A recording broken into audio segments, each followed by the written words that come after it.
In the 5 short days since Malaysia Airlines Flight 17 was shot out of the sky over Ukraine, the world has changed. International pressure on Russia has reached new levels.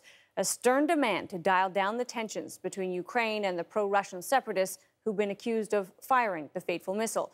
It all smacks of a possible turning point, so we're turning to our panel. Lada Roslitsky consults as a security and intelligence analyst. She's in Kiev tonight.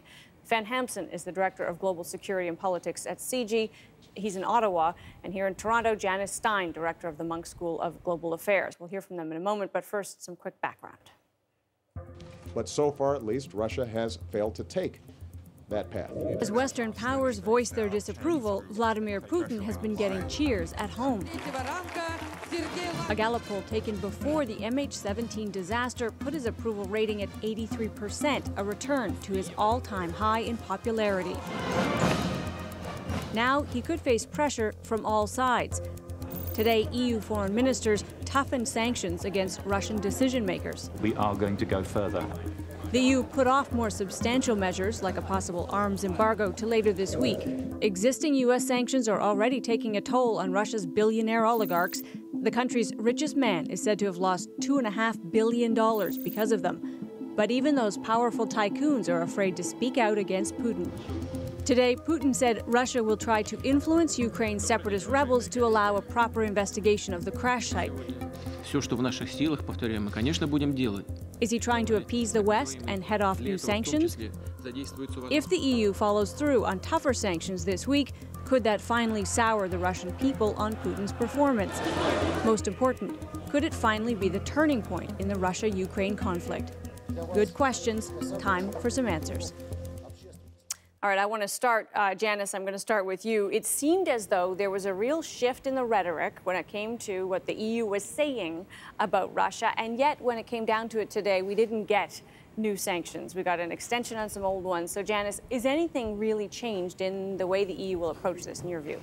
I think it has, Amanda. I think there's a real change in tone. They've kicked it down the road. They're going to develop a list, which they're going to consider on Thursday. But if you listen to the German foreign minister today, the Dutch prime minister, they had really been resistant to sanctions. They are very dependent on Russian exports of gas. They trade heavily with Germany, and Russia's a big investor. That tone changed today. So, Lada, do you think we will get serious sanctions later this week, as has been hinted? I doubt it. It would be nice, but it's unlikely considering how deeply intertwined the financial systems are at this point. So, Fen, one of the, obviously, we're talking about the economic reality of how serious it is for Europe to impose certain kinds of sanctions, which gets us to individual sanctions versus sanctions over whole sectors of the economy. In your view, will we ever get there as the U.S. has imposed on some other countries? Fen, do you think we will see sector sanctions in Russia or just over the very richest Russians?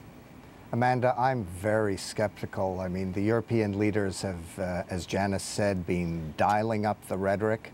But in terms of real concrete measures, I mean, they're in a holding pattern. They're talking about widening the net, putting a few more oligarchs on their no-fly list, if you want to put it that way. But in terms of what are called third-tier or third-level sanctions that would involve going after capital markets, the energy sector, really hitting Russia where it hurts.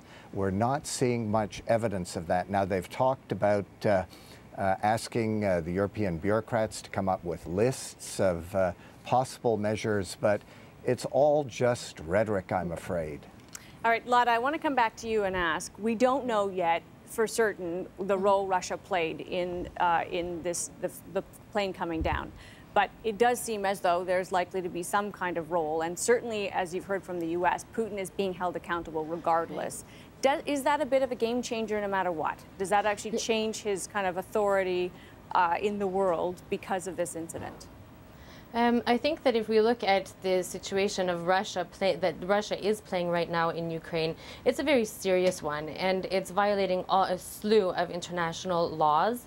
And there's a very sad comparison between what we see happening in Ukraine with the Malaysia aircraft, with what happened with the Smolensk aircraft, also when the entire democratic government of Poland was shot down.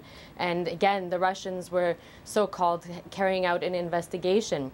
And we see very many similarities between, like, 4 days, the terrorists. These are Russian-backed terrorists. These are Russians, trained military men using military gear from Russia, who have taken 4 days to loot, slice off parts of the airplane. So the position of the Russian Federation, and particularly Putin, is definitely going to be a very ugly one soon. And it's time for the international community to recognize him and the war that's going on as a terrorist war, an international terrorist war.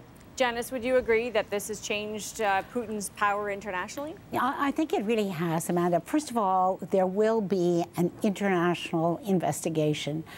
In ICAO, the International Civil Aviation Organization, their inspectors are on the ground.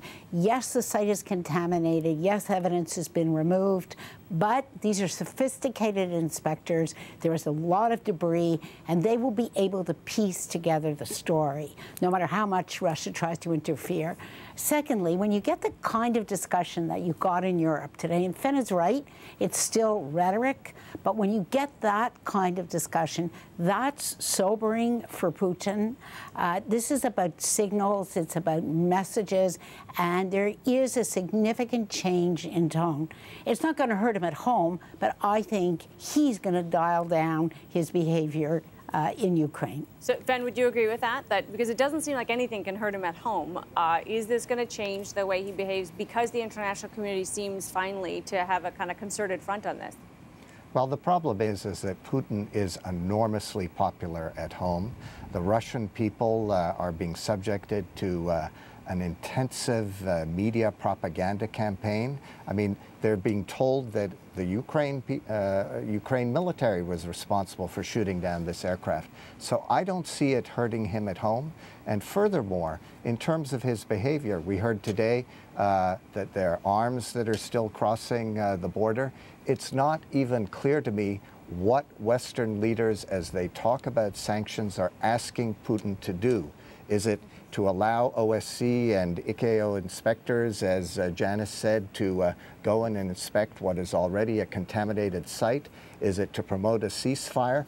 I mean, if you're going to impose sanctions, if you're going to go down that route, you have to calibrate the message to exactly what it is you're asking him to do. And we're getting muddied messages here. I mean, the French, for example, are continuing and have announced that they're going to continue with a sale of their 2 amphibious warships to Putin. I mean, what kind of collective message is the alliance sending to him? That's a good, very good point, Lada. If there are sanctions to be imposed and they are tough, yes, what would a possible message be? I mean, is it remove yourself from Ukraine? Is that even in the scope of possibility? Well, certainly that would be one, and stop the violence, retract. But we're seeing quite the opposite. The forces are being actually filled in Crimea at this point as well. So it's a very touch-and-go situation. And it's important to note that sanctions, imposing sanctions is one thing, but actually implementing them. And war is not played just on an economic level or on a military level. It's also played on a psychological level. We should really be careful when we listen to these great high poll ratings that Putin has. I mean, Putin owns all of the rating companies that are out there. And it's time for the European Union, together with the United States, which has been very patient at this point, to really pull its act together and recognize that this is a war against democracy. And the European Union's weakness, its energy dependency, and also the dependency that it has created on dirty money that has been funneled out of Russia, has a direct threat to democracy in Europe. So that's a very good point, Janice. You know, when we talk about sanctions, and there are many examples in other countries, the people hurt first are not those in power or the powerful. They're, in fact, ordinary citizens. Who does get hurt by sanctions in Russia? Well, you know, that was true before people learned a lot about smart sanctions. We have learned a lot, Amanda, and now, first of all, the people that have been targeted are the kleptocrats, really the oligarchs around Putin, and they are increasingly uncomfortable. Secondly, we're seeing, and you know, there's big space in the second stage. They started with some of the smaller banks. The United States has moved on, and you're getting sanctions, for instance, by the United States against Gazprom Bank. There's talk of, you know, sanctions against Russia's arms exporting agency. That's where Europe has to go. But what's interesting here is the talk is of sanctions in Europe, but the demands are very minimal. They're focused on the air investigation, and that, you know, and in that sense, they're more credible because the Europeans are invested in this. There was public outrage across Europe as those pictures were shown of the contaminated sites and the condition of the bodies that were in those fields. All right, well, just before we go to break, Fen, do you want to weigh in on that? I mean, when we think about sanctions and how they work, can they be effective here? Well, there has to be a message around them, and the problem is we're not seeing a coherent message. I mean, President Obama, who is certainly tightening the noose here, at the same time, you know, is going to democratic political fundraisers in the middle of a crisis when he should probably be going to Europe, meeting with European leaders, discussing in a systematic way how they're going to deal with this, sending collective messaging. And, you know, on the issue of inspectors, as Janice just mentioned, I mean, they still have trouble getting to the site. I mean, they don't have unrestricted access there, Amanda. All right, we're going to take a short break. When we come back, we're looking ahead to the possible end game in this situation. What's the best possible outcome, and what's the worst?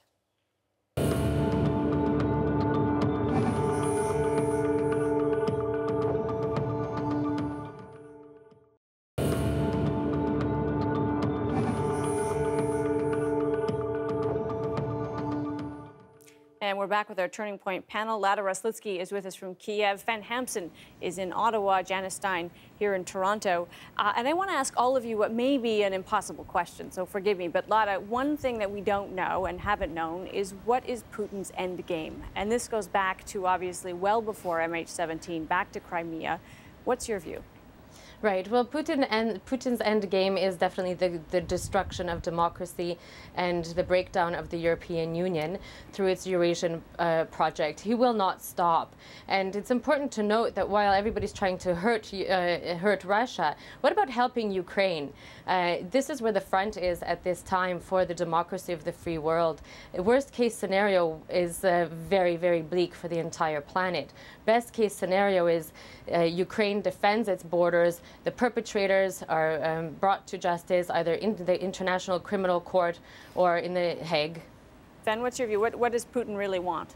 Well, I wouldn't disagree with what we've just heard. I mean, Putin has given a series of speeches where he talks about the new Russia, and that is restoring Russia's control over its neighborhood, the territories of the former Soviet Union.